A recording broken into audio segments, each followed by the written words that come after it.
So ayan mga kumpay, meron na naman tayo dito in-order na drill bit, no? Ang pangalan ng drill bit niya ay tungsten carbide drill bit. So, legit nga bang, carbide?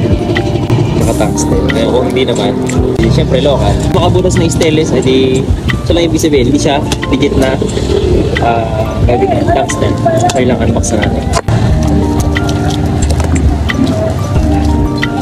8mm, 9mm, saka isang 10mm. So yun ang in-order ko. So kung makikita nyo yung kanyang dulo, ayan o. Para siyang dilbit ng pangbato. Ayan o. Hindi ko alam kung pang metal nga to. Pero malalaman natin ba kaya kung pinepegate tayo nito. Kasi ang nakalagay doon sa description nito, pang stainless. Ngayon kung hindi to pang stainless, syempre hindi siya makakabutas. Ngayon kung nakabutas siya ng stainless, masang malamang original nga to. So kaiba din pala siya sa kanya. Kunti yung kanyang twist, no? Hindi siya gaanong maraming twist. Yung itsura. So compare nyo siya doon, yung twist niya is napaka-konti talaga. Yan, ang problema ko lang dito sa Cobalt hihirap ibaon sa stainless. So kaya kumuha ako ng ganito. Ito yung sasabihin nyo, kapareho siya ng pangbato. Pareho siyang may dulo. Hindi ko alam kung anong meron, bakit gano'n. Pero yung tasa niya, pang bakal, no? Kasi meron siyang angle na patagilid eh. Yan ang bubutasan natin.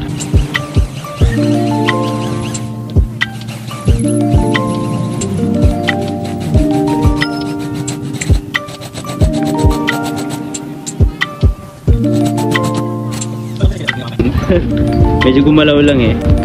Mainit pa. Ayan mga kumpay, so nakabutas siya ng stainless, no?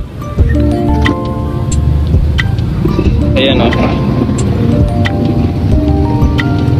Okay, so maganda naman. Legit naman. So ayan mga kumpay, isa sa mga nakita ko na tindahan niya, syempre matalas siya. Kung baon talaga siya sa stainless kapag binutas ninyo. As in, ilang ikot pa lang may makikita na kayong ganito. Ayan, at mainit talaga siya, putik.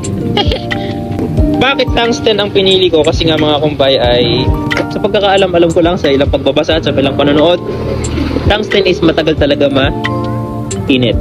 Ang problema kasi ng stainless kasi mabilis siyang uminit mga kumpay, kaya nangyayari umiinit din yung ating drill bit. Siyempre pupurol yung ating drill bit. So kaya naman nag-switch tayo ngayon sa tungsten na drill bit at maganda naman siya. Ito lang pala yung kinapangit niya mga kumpay. So sa lalim ng butas na gagawin ninyo, halimbawa mas malalim pa dito, hindi ganito kakapal, dun kayo medyo merong kahinaan kasi hindi siya sasagad. Alam nyo kung bakit mga kumpay?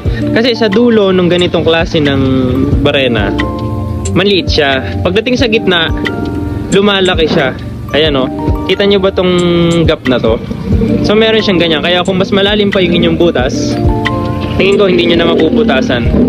Halos lahat sila pare-pareho merong ganon. Meron siyang end. Ayan o. Ayan o, may hangganan siya. Kahit ito meron siya o. So ang tingin ko lang dito mga kumpay, meron kayong limitation na, pero matalas siya. Kaya nga lang, kung mas makapal pa dito yung bubutasan ninyo, parang napakahirap ng paniwalaan. Kasi nga, may hangganan talaga siya. Ayan. So dito kayo medyo talo pag bumili kayo nito. Pambakal, no? Ayan o, dire-diretso siya eh. Kung ano yung size niya sa dulo, hindi na size niya sa taas. Ito, iba siya eh. Ayan o. Maliit yung ibabaw niya.